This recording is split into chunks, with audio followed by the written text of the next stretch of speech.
Hey guys, my name is Jamie, and today we're going to talk about blockchain. So first, small Q&A. Have any of us don't have your personal bank account? Google account? Any social media account? Or even any information in your in our government system? Of course, we all have these, right? But why we're willing to let these big companies, these organizations to keep our property and personal information? Because we trust them won't do something bad with this. But what if I told you we have a technology that can prevent all these risks, that we don't need to trust these big companies or organizations anymore? Yes, that's the blockchain. And you need to know those trusts are almost like a cornerstone of the human society. So I'm pretty curious about how can we use this technology to replace this cornerstone of the human society? That's the reason why we talk about this today. So I will start with the trust problem in the digital age, and also the next one is how blockchain works. In the end, we will talk about the real world application of the blockchain. So first, trust problem. This is Yahoo. It's not as big as it used to be right now, but it's still a famous company. At 2013 to 2014, you got a data breach problem. A group of hackers hacked into their major central server to steal people's personal information. For example, your password, your phone number, and your birthday. So imagine like this: a company like Yahoo cannot protect your personal information. Who can? Next, Silicon Valley Bank. They got bankruptcy because of the wrong investment. We all know that bank will use our money to do the investment because we trust them won't do the bad investment to lose all of our money. But well, they do the wrong investment. So when people realize the problem, they already bankruptcy and people cannot get their money back. So I will call these trusts a dependence, not trust, but because we rely on their service. But what if I told you the blockchain can let us have this service, but we don't need to rely on these companies anymore? So let me explain how it works. I have 3 points. The first, decentralization. At a centralized system, which is the traditional system we are using right now, we have a central service and all of us data will store in that service. But if we are using a blockchain, we are all servers. Means all of us have the same record. So if one of us is being attacked by a hacker, that doesn't matter because most of us still have the right record, right? And next is this system is immutable. And I will explain the reason later. It's a little bit complex.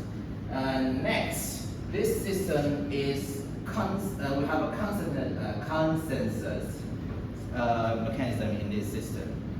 We save the record I just mentioned, but we don't write the record. We can let someone to write a record for us and we will save it.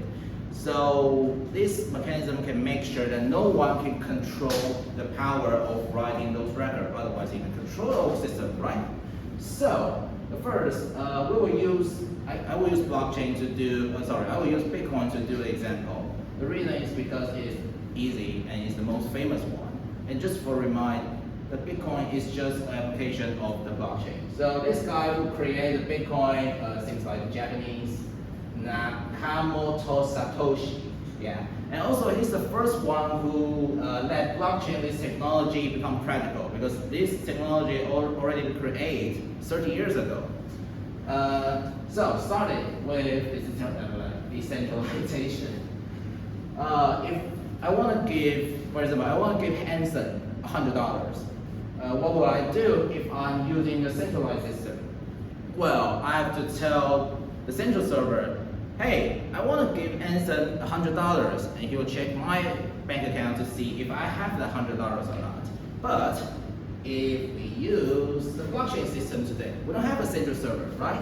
So I will broadcast to all of you, says, I want to give Anson $100. So you guys will check your records to see if I have that $100 in my bank account or not. If yes, transfer success. If not, transfer fail. Okay. So the next, how this system is immutable. So in order to know this, we need to know what is hash function. It's just like a function you learn in a junior high school. So if I put 100 in its function, it will generate something like this. A bunch of number mixed with a bunch of alphabets. It's randomly, okay? So if I just do a little bit change, 101, it will generate something like this. It's still a bunch of numbers and alphabets, but it's totally different with the last one, 100, okay? So why do I mention this? Because this is the namer of each block, like this. Each block will record 2,000 to 3,000 trade record in it, and people will use this number, put it into the hash function, I just showed you, and generate those numbers. And we use it as the name of each block, like this. And also, each block not only record its name, it also record the name of the last block. And the last block doing the same thing. So it keeps going until the first day the record has been created. So how is it immutable? It's because just like what I just did, the demonstration. I just do a little bit different with the number I put in this function. It will be totally different. So if I change one number in any trade in this block, the next block will realize I'm not the real block. I'm not a real block. I'm being changed. I'm being rewrite. So this whole record will just fail. People won't think this is the right record. So, okay. The consensus mechanism. We use proof of work as an example, but just for remind, we have a lot of ways to do the consensus mechanism. We just use it as an example. So proof of work. What is proof of work? Sorry. Proof of work, just like I give you a complex math questions, and one of you who can do the fastest and accurate can get the bonus. It's also what we call mining. Mining. Yeah. So this mechanism can make sure that we have the motivate for people to calculate for this system. Also, through the competition, that no one can control the power of writing the record I just mentioned. Okay. Next, the real-world application. So this is what we're already using. Walmart and IBM collaborate to build a supply chain system that can know where these products came from. For example, in the old days, if we wanted to know where a mango comes from, we need 7 days. But now you only need 2 days, and there's probably a fake information in it, right? Because those records are changeable. But now with blockchain, these records will be secure and will be clear because I just mentioned it's an immutable system. And then another application will be digital identity. Microsoft has a project called ID 2020, and basically they will let you to keep your private key to protect your personal information.